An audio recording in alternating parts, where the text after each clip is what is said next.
I don't feel like people's intention is to go out and offend people. Our culture provides sources of content for advertising, putting yourself in the conversation where you should be and taking accountability for your actions. And advertising shapes our cultural values. Welcome to the Mad Culture Podcast. On Mad Culture, we explore the intersection between advertising, marketing, and of course, culture. Because there's always a constant interaction between the three. We're your hosts, Brian Rios and Joshua Grant. Let's get into it. There was one other one that I saw. It was by Nivea. I mean, and obviously they've had their areas of controversy. There was one by Nivea I'll never forget, and this was before I even got into advertising. It was just a magazine. It was a magazine ad, and it was a black guy, and so you saw the black guy in the suit, and then he's holding his head. So it's his actual head, and then another head that he's holding, and that head has an afro, and the tagline is "Get Civilized." Oh. And obviously, and this was before like things were super intense, and that was like it was an immediate sort of like, I don't know, thunderclap, because people were like, what the hell? Like you're literally like, so this is not acceptable work. You know, an afro is not an acceptable sort of work attire or something. And again, I don't feel like people's intention is to go out and offend people. Yeah. I don't think that's the goal. I just think if you had a little more diversity of thought, then maybe someone would have said, I don't know if that's the tagline you want to use with that picture. It's so different also, like when it's coming from like a random Twitter user versus like a brand account. I remember there was like Netflix Canada, I think their account is run by two gay people, and they said the term, I forget exactly what the tweet was, but it was like the gays in one of their Netflix branded tweets, and the reaction was like pretty negative, because they're like, you can't just kind of claim something as a brand. Like you're not really part of the community. You're more of like a service. Like you really have to look at it like that. Like you're not someone who's actively part of this. Even if you try to be and you're engaging in that audience, like you still have to be respectful that that's your audience versus you being a part of that movement or that culture. Like it's okay to support, but it's different to say like, yes, we are part of you, we're doing this, like it's like those brands saying "bae," like those tweets that are just like, no, I mean, you crossed the line. Sorry, I just want to correct that it didn't say "get civilized." I just looked it up. It said "re-civilize yourself," which is worse. Which is worse even, because it's like, you know better, get back to the way things used to be. You know, no, it's but they pulled that, and that was a while before. When was that? That was in 2011. So that was definitely way before. Like now, that ad would have, like Nivea would have been canceled. Yeah. Sorry, I'm going to go back a little bit if that's okay. Yeah. I'm just going back to like the kind of the perception of the public, and then where you're talking about how hoping to be more forgiving. And then being overly sensitive. I think those are actually kind of two separate things. I actually think we're just sensitive enough right now. Like we're really able to call out what's happening. They're really able to say like, hey, this is not good, which I think is really valuable. And I actually think that call out culture is good for what it's doing, because it is correcting these things that have just been undermined or overlooked for so long. But then on the other side, I think that being forgiving is also valuable. Like I think we also have to be understanding when people do make a mistake. We have to be able to say like, look, yeah, you messed up. They need to be able to say, yeah, they messed up. We need to hold them accountable for what they're doing, but then also give them the space to try again. I think that's probably the most valuable thing of culture. Absolutely. And the other thing I would say though is that it's good to be forgiving, but also like you were talking about how like if you say something in your group of friends and you're kind of like, oh, I shouldn't have said that. I mean, even apologizing there, or even just thinking like to yourself, oh God, that was not good. That's kind of like that shame that like gets you to be conscious of it and do better next time. whereas a brand had like 20, 30, 40, 50, hundreds of people looking at this thing and being like, this is a good idea. And so I think holding them accountable as the public, it almost does fall to us. If it got to that level where they're running this and no one said no up until that point, or they push past no's, then it's up to the public to tell them like, look, like this is not what we want. This is not for sure. This is not a responsible ad. And so I think that, for us as consumers, I mean, again, like the market will decide, as we said before. And so I think that it's kind of important to really consider, as you were saying before too, like where you're putting your money, like what are you actually supporting? And so I don't think Burger King is going to get canceled or anything. Right. But holding them accountable and saying like, look, like this is not good. And then them kind of recognizing, we could have done this a little bit better. Yeah. I think that's that process of improvement. And I think that the public is like I haven't seen anyone who's like, I'm never eating at Burger King again because they ran this one bad ad about this program that was actually trying to help women. You know what I mean? Yeah. So I think that the Burger King actually is a really good example because it shows that like maybe a good way to hold brands accountable, but also be understanding and forgiving. Yeah. To where you're like, this was a mistake. Obviously I'm going to eat Burger King again, but like, know that I didn't appreciate this. I'm going to eat it with I'm not going to smile while I enjoy my Whopper. And so I think that they like, there is a level of forgiveness, but also holding brands accountable. I think that that's a good mix and something that we should strive for, in every kind of ad and every perception of the ads that we see. Yeah, I mean, you make a good point because I think that's why you see a lot of, and maybe brands should do this more. I think one of the big trends that you've seen, particularly that happens in digital, is this more, you hear it all the time, sort of more conversational brand engagement. So, brands really getting customer feedback, not just on, I think customer feedback on obviously the product and what we can do better and how we can make, your branded experience better. But I think also the ability to sort of have conversations with brands about, and understand who's buying their products, and sort of use, I mean, that's the thing. I mean, a lot of these brands have a great resource, which is, their customers, their consumers. To be like, hey guys, like, conversation here. Now, obviously you don't want to reveal a big, campaign idea, but to kind of, I don't know, take a poll. I would love that. To take a poll and be like, run it by a few people and consumers and customers. And I think, that could be an interesting way to do it as well. But, I know that, I think what you said is really great about the call out and the forgiveness. Cause I think we get a little focused sometimes on the call out and not the, cause it should be about education, right? When brands make mistakes and it blows up in their face, it should be, there shouldn't be like, okay, never use this brand again. It should be like, hey guys, you stepped in it. Yeah. Here's why. Yeah. Here's what you can do that would make it better. And I mean, even from just like a purely, like, let's say the brand doesn't even care, but even from just a purely commercial standpoint, you don't want to piss people off, you know? You just don't. Yeah. So yeah, I totally hear you. Then just do it. Do you? I mean, look, maybe there are some brands that are just like, I'm not necessarily against a brand who chooses to stay neutral. Yeah. Especially if you don't have anything to say and you don't really have a point of view, and look, just stay neutral. Don't say anything. That doesn't bother me. At least for me as a consumer, that doesn't bother me.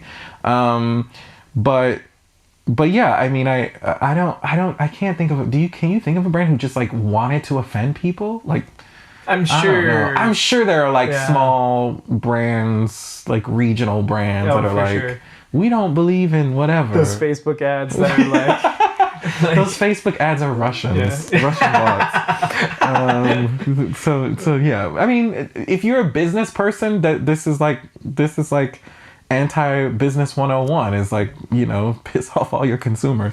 So yeah, I think Yeah, I think it's but no, what you said I think is really great in those conversations, and I think that's why, people say it's the death of the agency, but I really think that's why agencies are also so important. I think agencies also can be that red team sometimes, and sort of, whether that's the media agents, the media part of the agency who's gonna like sort of, put these campaigns out into the universe, or whether it's, the strategy team. I mean, there's so many groups within an agency where you could really build like a red team kind of blue team thing and really talk this through. Whether the creative idea came from the advertiser itself, whether that was an in-house idea, whether that was from a different creative agency, because a lot of times, as you know, in the agency world, it's not uncommon for an advertiser to have one media agency and one creative agency in two different groups.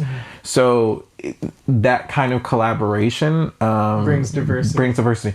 So interesting enough, P&G, I remember 2 or 3 years ago, P&G won like best Super Bowl commercial, and it was a Tide commercial, and the tagline was "Everything's a Tide commercial," because if they're like clean clothes in the commercial, then they use Tide because Tide is number one, and blah blah blah. Very like meta, and I loved it. Yeah. So, and I was reading an article of how they like came up with that, and one of the things that P&G has done in Cincinnati, where they're based, is they made all of their agencies that they work together. They were like, we don't care if you we don't care if you're, Saatchi and Saatchi or Hearts and Science or Dentsu or iProspect, like let's all figure it out. And it ultimately was a success. So I think that could be really interesting. Obviously you have to keep, your walls and barriers in terms of things that are proprietary, but why can't, the creative team and the media team who's going to execute and everybody get in a room together and be like, here's what we can do. And you'll probably have, I think, a diverse group of people going, yeah, that doesn't work because maybe that could be considered this way or that way or whatever.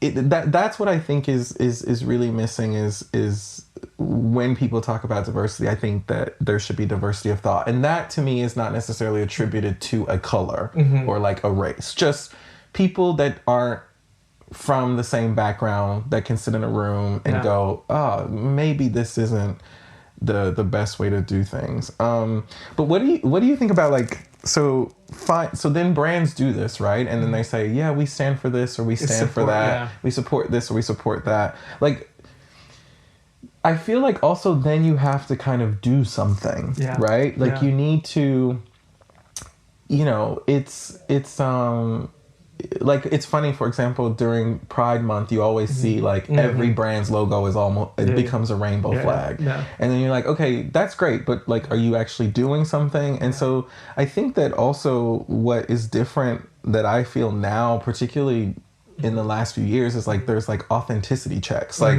Like the brand is doing this, or they say they stand for this. Let's find out if they do. And so I think brands, what I've seen recently is like brands are also, they're not just making a statement, but they're also like, and we've set up this organization, or to join the conversation, hashtag join the conversation or whatever, right? So I think there's like more of this, like you need to not only state where you stand, but then you need to kind of put your money where your mouth is. Yeah, I think that that's an interesting thought, really. Like, is there a way to do it right? Is kind of, I think, what we're getting to is like, we kind of have seen that there's pretty big ways to swing and miss, but what ways can brands do it that feels kind of authentic or real? You mentioned Tom's, where it did really feel like, I don't even know. I haven't seen a pair of Toms in like probably like 8 years. I don't even know. Yeah. But at the time, that was like, it's a big deal. Yeah, exactly. And it came and it seemed to come from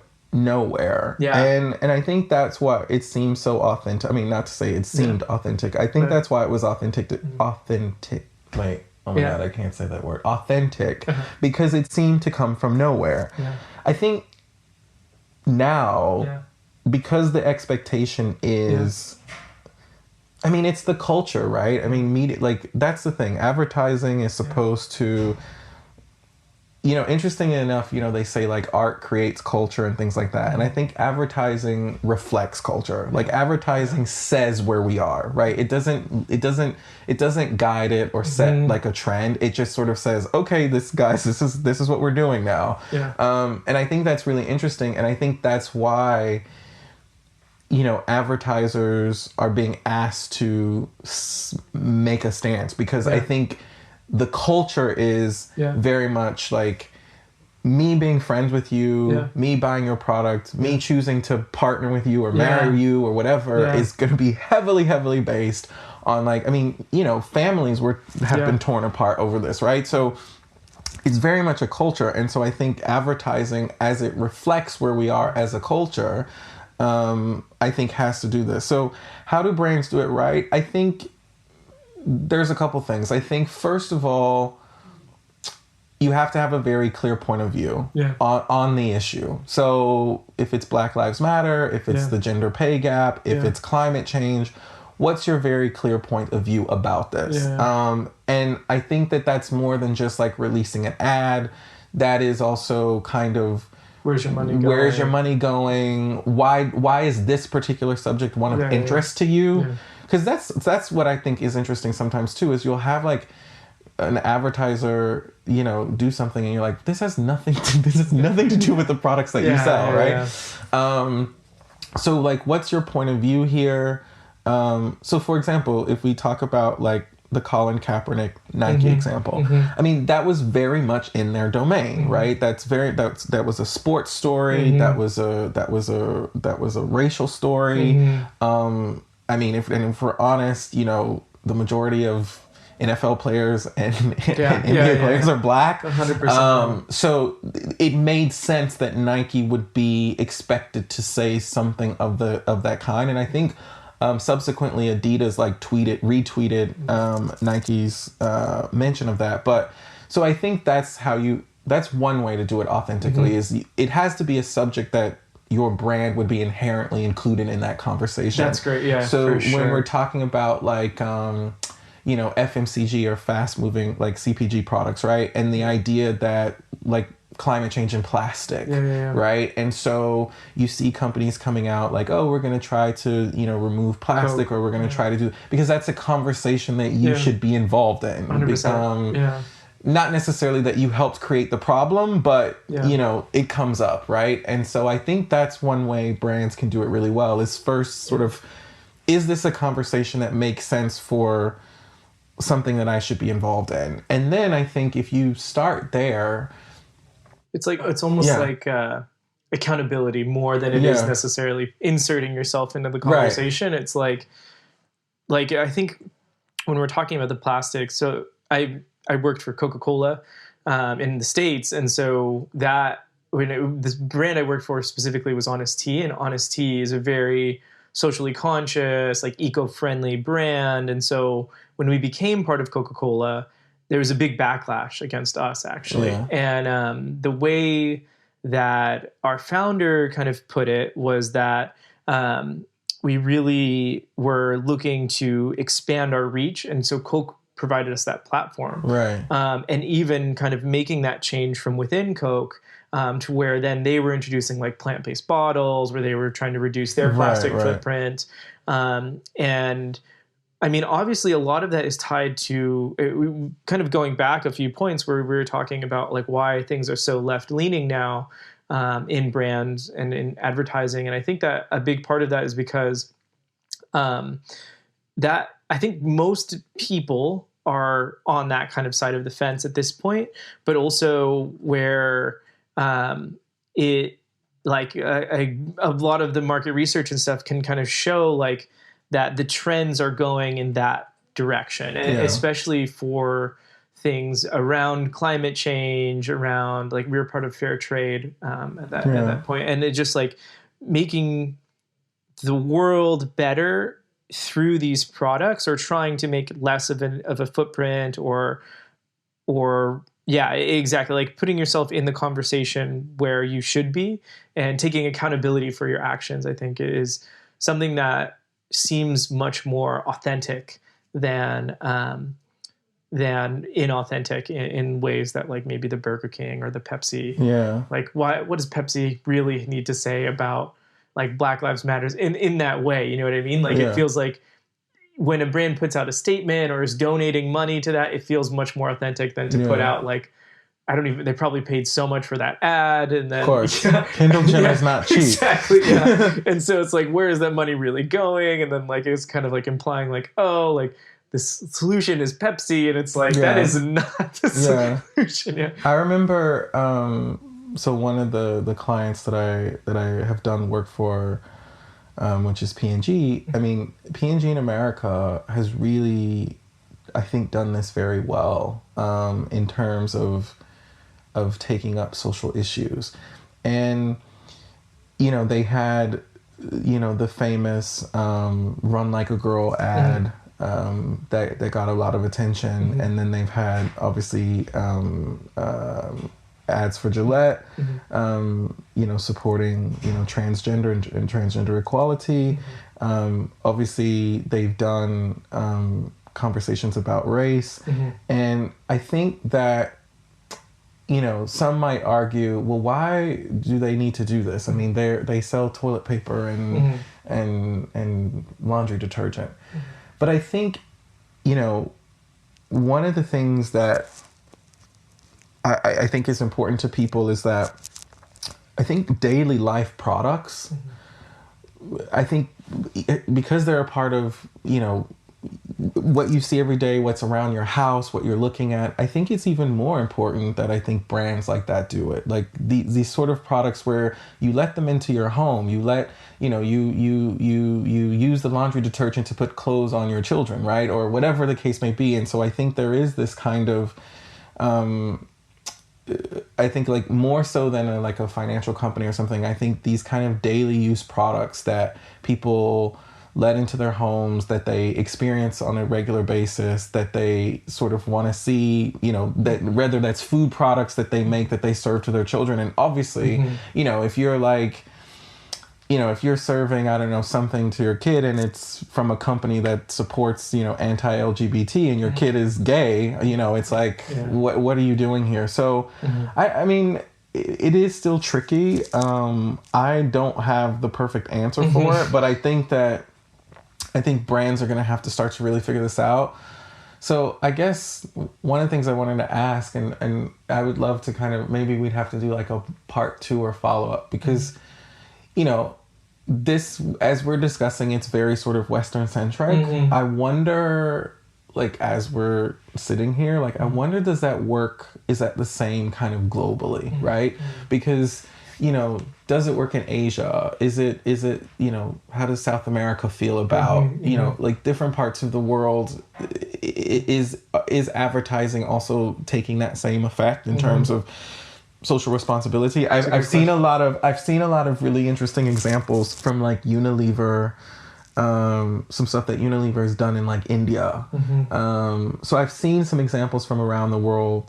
You know, they're starting to, you know, as there was a recent article, it was released actually 2 days ago on The Drum, sort of talking about sort of how Japan's creative agencies and creative ads are now really, you know, slowly changing to trying to give voices to, you know, underserved communities within Japan. Now, this doesn't mean I don't think that, you know, I don't expect to see, you know, Japan run a Black Lives Matter Black Lives Matter commercial when there's very few Black people in Japan.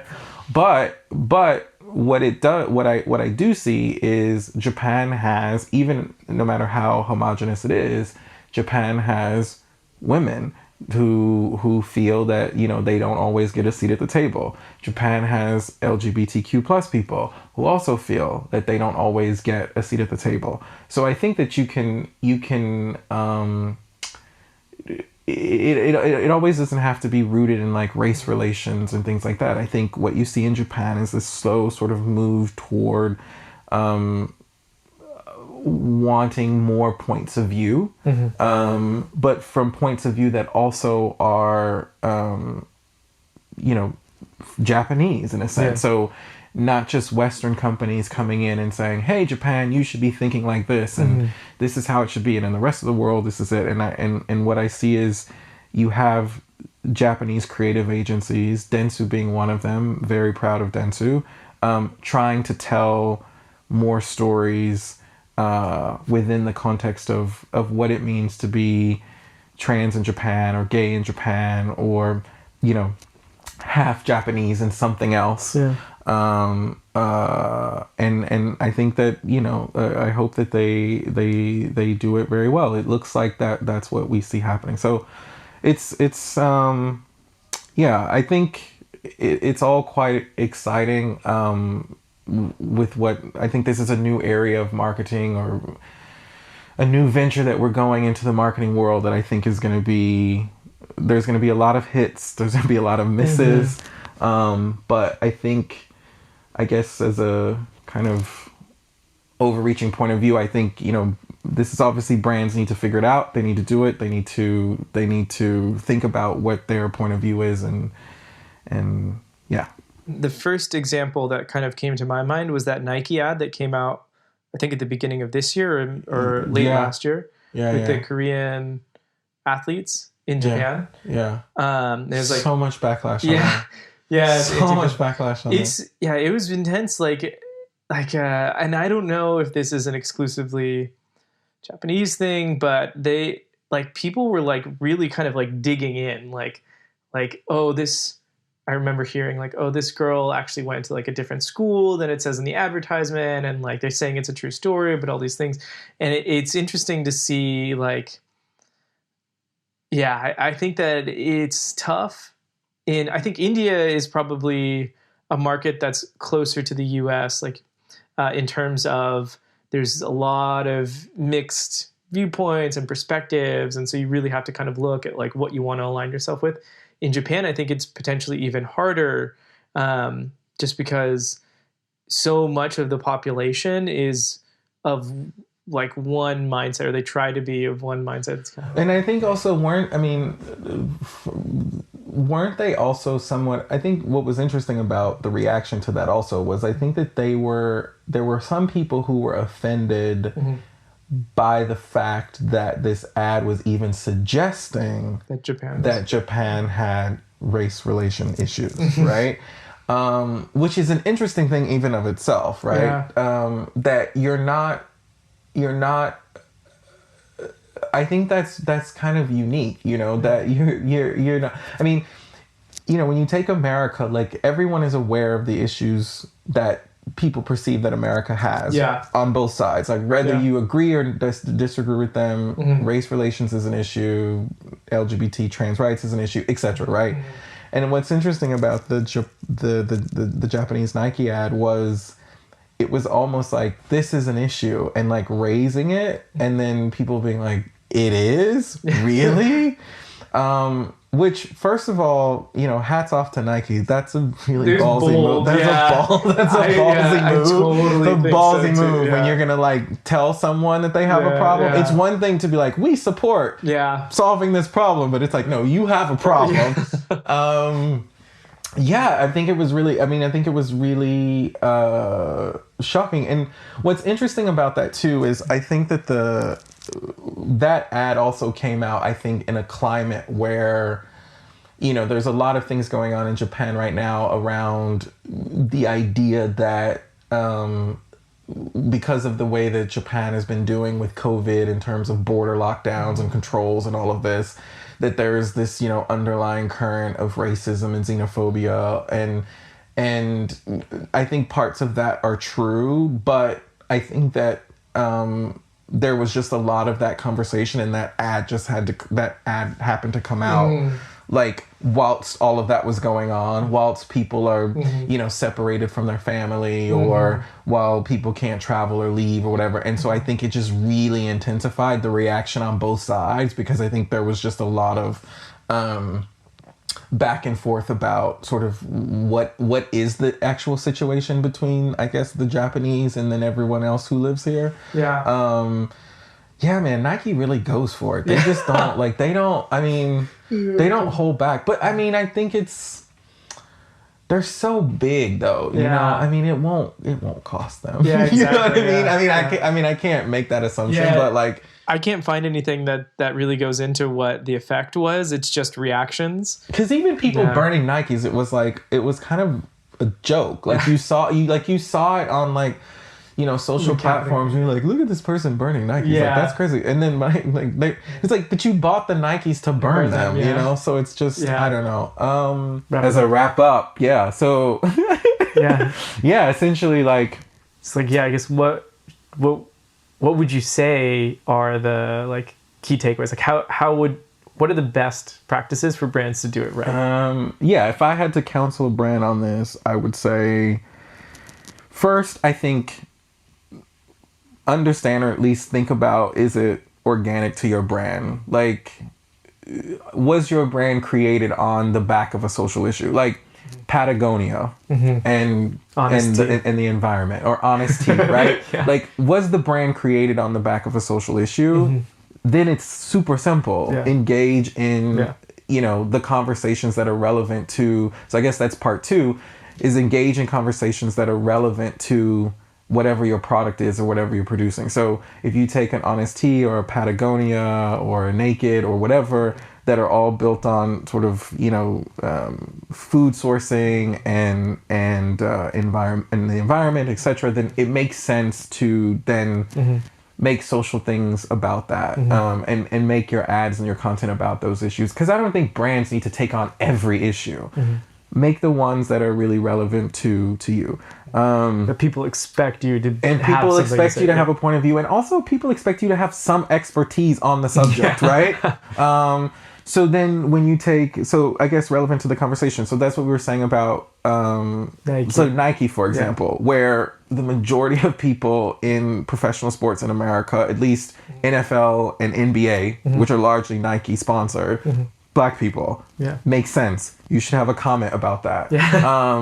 Or if you take, you know, a Unilever or a Coke, when we're talking about, you know, environment and sustainability, or H&M when we're talking about sustainability, you should have a comment about that. You're producing plastic. You're you know, producing clothes at a very cheap price that people are throwing away. So I think you just, with P&G and Unilever also, it's like, you know, those big FMCGs, it's also about, you know, you're also products that are in people's homes every day. So you need to talk about family values. Family values, not in the traditional sense of family values, but like, what does it mean to be a family and sort of a community? Because these are products that people are using every day, washing their hair or cleaning their body or cooking, etc. So that makes sense. So I think that would be advice 2, which is try to inject yourself into a conversation that you would already be invited to based on whatever it is that you're producing. I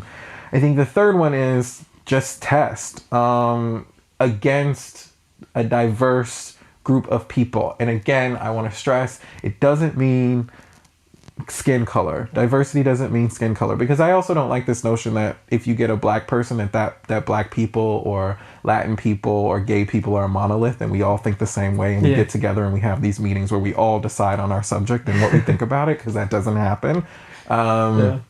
So I think it's, because I think that's like, anyway, that's a tangent that I won't get on, but this idea that's like, let's go find some Black people and see what they think, you know, it's like, that doesn't happen. So I think diversity of thought, which comes from looking at people's different backgrounds, et cetera, et cetera. I'll say this, I watched this show, I won't say the name of the show because it's a guilty pleasure, but it takes place at a woman's magazine. And there was a particular episode a couple weeks ago, because I watched it on Netflix.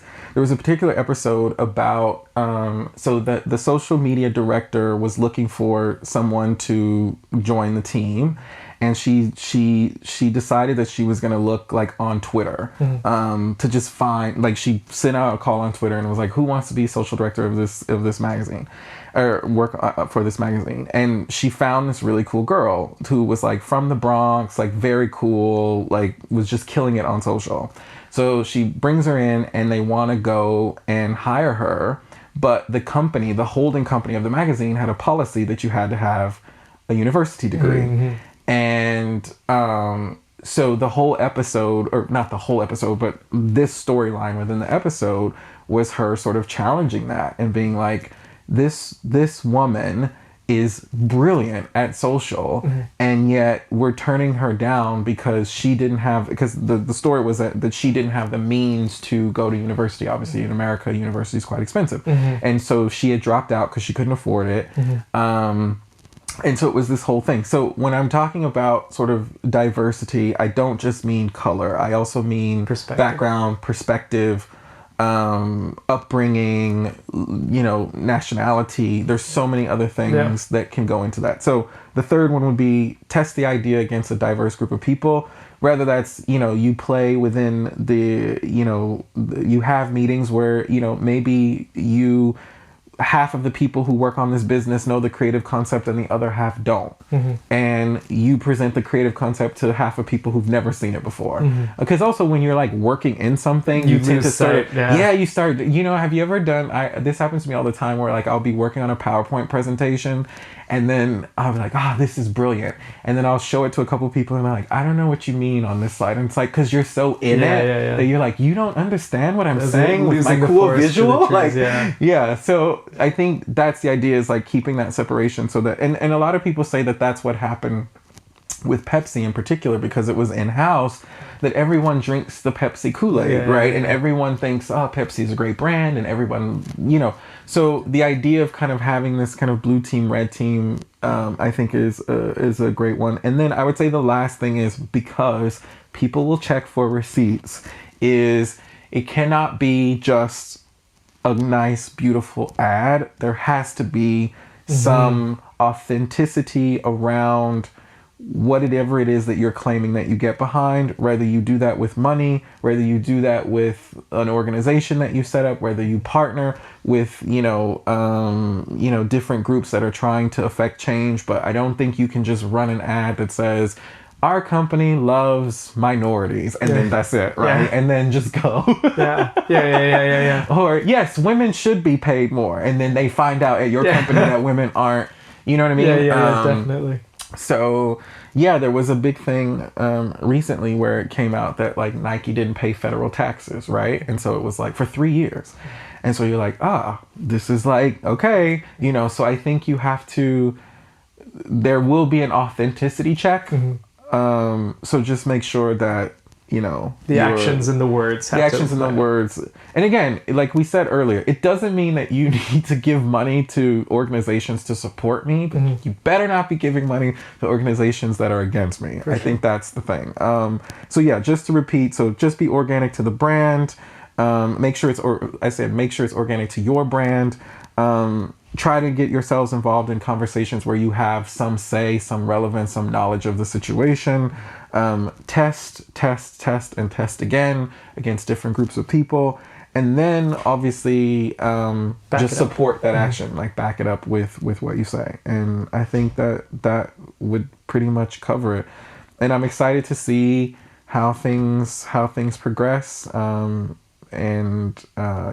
have another discussion maybe later when another brand messes up. We can come back and talk about it again. Like, we told them they didn't listen to the podcast. We told them what to do and they didn't listen. Cool. That was great. Thank you for listening. We are always looking for feedback or questions. Please feel free to send them to b.rios@wallandcase.com. Again, that's b.rios@wallandcase.com.